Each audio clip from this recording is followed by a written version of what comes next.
কেমন আছো তোমরা সবাই? আশা করি ভালো আছো, আর আমিও খুব খুব ভালো আছি। তো আমরা তো বাড়িতে চলে এসেছি কালকে রাত্রে। আজকে হচ্ছে শনিবার, তো এখনও কাজকর্ম হয়নি। আজকে সবাই উঠলাম প্রায় 8:30 বাজে, মনে হয় 8টা 8:30 বাজে। তো এবার কাজবাজ সারবো, চলো আগে কাজবাজ সেরে নিই। আর শাঁখা পলাগুলো খোলা হয়েছিল না, ওইগুলো আগে খুলে নিলাম, নাহলে ওইগুলো পরে তো কাজকর্ম করাই যাবে না। তো এবার কাজ সারবো, অনেক ঘরবাড়ি অগোছালো হয়ে আছে, দেখি ওইগুলো গোছাবো, পরিষ্কার করবো। জামা কাপড় কাচা আছে, রান্না আছে। তোমাদের দাদাভাই তো ডিউটি চলে যাবে, আবার আজকে হচ্ছে শনিবার, তো নিরামিষ খাওয়ার দিন। তো ভাবছি আজকে আলু সিদ্ধই খাবো, খেয়ে ঘরে কাজগুলো করে নিই। কাজগুলো তোমাদের দেখালে তোমরা বুঝতে পারবে কত কাজ আছে। যেহেতু এক্সট্রা সব জামা কাপড় আছে, সেগুলোকে কাচতে হবে, কিছু কিছু পরা হয়নি সেগুলো তুলতে হবে। পরা সবই হয়েছে, শুধু মেয়ের জামাগুলো পরা হয়নি, এত গরমে ওকে আর জামা পরায়নি, শুধু প্যান্ট পরিয়েই রাখতাম পারি। বারান্দাটা মোটামুটি পরিষ্কারই আছে, শুধু জলের বোতলগুলো একটু সাইজ করলে হয়ে যাবে, আর গামছাগুলো। রান্নাঘরও গোছানো আছে। রান্নাঘরে কি বলো তো, রান্নাঘর শুধু একটু ধুলো পড়েছে, রান্নাঘর মুছতে হবে ভালো করে। মোছা রান্নাঘরই, বাট ওইখানে তো রান্না যাবে না, মুছতে হবে। আর তোমার দাদাভাই দেখো এখানে ব্রাশ করছে। ঘরে হচ্ছে আমার মেয়ে ঘুমাচ্ছে, আর এই দেখো ঘরের অবস্থা দেখো। এই যে দেখতে পাচ্ছ কত জঙ্গল। এই যে জামা কাপড়, তোমাদের দাদা ভাইয়ের ব্যাগে জামা কাপড়, এখানে ট্রলি ব্যাগে জামা কাপড় সব নামাতে হবে। আর এদিকে রাত্রিরে এসে আমরা খেয়েছিলাম, তো এরকমই আছে। ট্রেন থেকে এসে আমার আর কোনো কিছু করতে ভালো লাগে না। এদিকে দেখো এই টেবিলটার পরেও কত কী রয়েছে, এখানে টিফিন বাটিগুলো রয়েছে, বাড়িতে ছিল, বাড়ি থেকে নিয়ে এসেছি।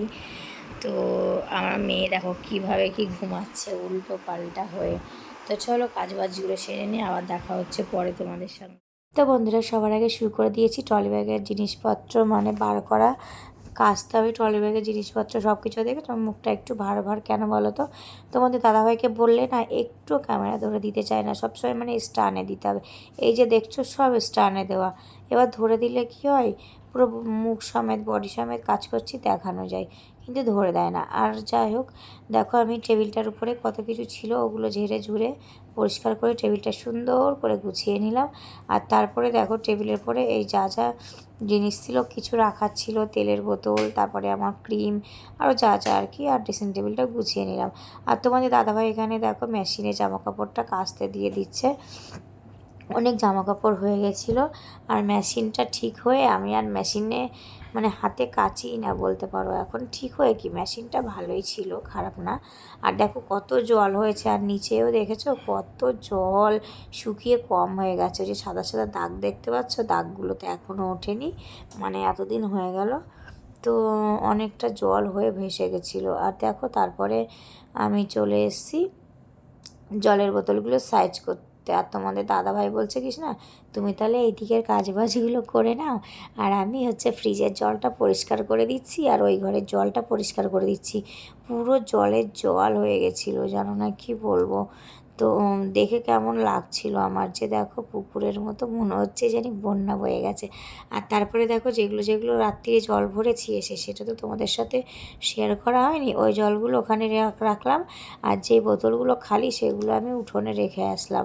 আর তারপরে কালকে রাত্রিরে আমরা যেসব জুতোগুলো পরে এসেছিলাম, তো মেয়ের জুতোটা ওখানে রেখে দিলাম। আর এই যে তোমাদের দাদাভাই মুছে দিচ্ছে, দেখতে পাচ্ছ।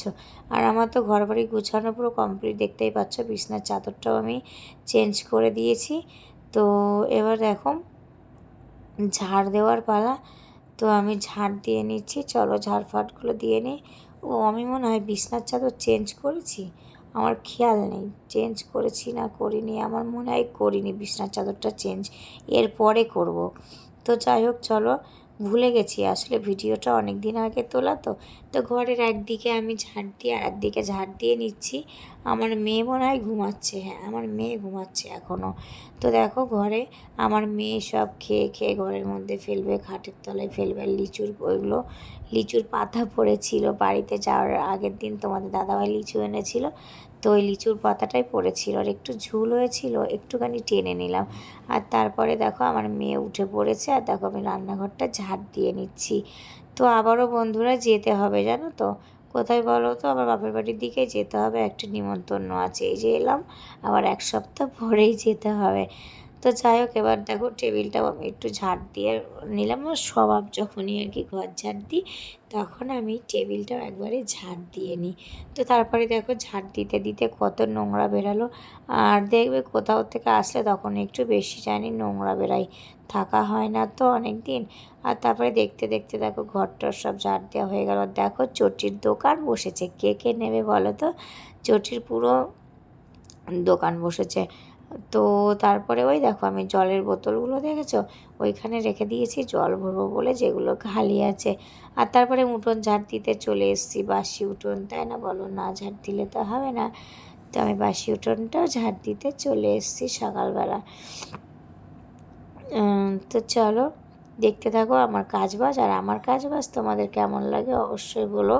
আর ফেসবুক থেকে যারা দেখছো চ্যানেলটাকে ফলো করে দিও, পেজটাকে। আর অসংখ্য অসংখ্য ধন্যবাদ আমার ভিডিও দেখার জন্য, আমার এতটা সাপোর্ট করার জন্য। তারপরে দেখো যে বিছানার চাদরটাকে ছুঁড়ে ফেলে দিলাম, এবার মেয়েকেও তুলে দেবো। বিছানার চাদরটা এবার চেঞ্জ করে নেবো। বিছানার চাদরটা ভালোই ছিল কি বলো তো, তবুও আমি না থাকলে বাড়িতে যদি একদিনের জন্য কোথাও যাই, আমি আসলে বিছানার চাদরটা চেঞ্জ করে দিই। তো তার জন্য আর এক সপ্তাহ ছিলাম না, প্রায় 5 দিন ছিলাম না। তো তার জন্য বিছানার চাদরটা আমি চেঞ্জ করে দেবো। তো মেয়ে ঘুমাচ্ছিলো দেখে তুলিনি। আসলে যেদিন আসি না কোথাও থেকে আমার একটু ভালো লাগে না, কারণ আমার বাড়িটা অনেকটাই দূর, 2.5 থেকে 3 ঘন্টা যেতে মানে লাগে। তো তার জন্য কালকে আর করিনি, দেখো আজকে করে নিচ্ছি। আর আমার এই বেড কভারগুলো এত ভালো লাগে না, প্রচণ্ড প্রচণ্ড ভালো লাগে এই বেড কভারগুলো। পাতলে পরে না একটুও সরে না, নড়ে না। আর পাতলে বেশ টান টান থাকে, দেখতেও খুব ভালো লাগে। আর তারপরে দেখো আমার মেয়ে পাগলের মতো এদিক ওদিক ঘুরে বেড়াচ্ছে, মানে খাটে শোবে কাঁথাটা নিয়ে। বলছে দাঁড়া আমি আগে বিছানাটা গুছিয়ে নিই। আর দেখো আমার তোমাদের সাথে বকবক করতে করতে বিছানাটাও গোছানো হয়ে গেল। এবার কাঁথাগুলো ভাঁজ করছে আর আমার মেয়ে একটু হেল্প করছে, বালিশগুলো সব আমাকে তুলে দিচ্ছে। মা আমি তুলে দেবো, আমি বলছি দাও তুলে দাও। দেখো নাচু করছে, ওই নাচু করছে, ওই নাচু করছে, শুধু নাচু নাচু করে, শুধু নাচু। আর দেখো আমার বিছনা গোছানোটা কমপ্লিট হয়ে গেছে, এবার আমি জানালাটা খুলে দেবো। জানালা খোলা হয়নি। তো আমার না কী অভ্যাস, অনেকে জানালা খুলতে চায় না, আমার আবার জানালা না খুললে একদম ভালো লাগে না। কেন জানি না, যে বাইরের একটু আলো বাতাস ঢুকলে জানি মানে আমার প্রচণ্ড শান্তি লাগে। আমার জানি জানলা বন্ধ করে রাখলে বদ্ধ বদ্ধ মনে হয়, আমার মানে খুব বিরক্ত হয় আমি তখন, মানে পুরো আমি রাগ উঠে যায়। আর এত কাজ করতে করতে না দেখো মাথা ঘোরাচ্ছে প্রচণ্ড, প্রচণ্ড মাথা ঘোরাচ্ছে, তেল দিয়ে শুয়ে পড়েছি। আর তারপরে কিছুক্ষণ পরে উঠে আবার ব্রাশ করে নিচ্ছি। আর সব কাজ তো তোমাদেরকে দেখানো হয় না, টুকটুক করে অনেক কাজ হয়ে গেছে, যেহেতু বাড়ি ছিলাম না অনেকটা, একটু ধুলোবালি ছিল, ধুলো পড়ে কেন কি জানি। দেখো আমার মেয়ে আমি দুজনে ব্রাশ করে নিচ্ছি। আর তারপরে এই যে এখানে আমি কিছু লিচু খাচ্ছি, আর একটা ভিডিও আমি এডিট করছি। তো তোমাদের দাদাভাই বাজারে গেছিলো, লিচু নিয়ে এসছে, তো লিচু খাচ্ছি। লিচু খেতে তো আমার ভীষণ ভালো লাগে, ভীষণ প্রিয় ফল বলতে পারো। আমার প্রিয় ফল হচ্ছে লিচু। আমাকে যদি কেউ জিজ্ঞাসা করে তোমার প্রিয় ফল কী, আমি বলবো লিচু। তো লিচু খেতে আমার ভীষণ ভীষণ ভালো লাগে। আর তারপরে যাই হোক দেখো রান্নাঘরে চলে এসে তোমার ভাত বসিয়ে দিয়েছি, পটল আলু টমেটো সিদ্ধ। আর তারপরে দেখো একটু আমও খেয়ে নিয়েছি। আর এই যে সব টাটা বাই।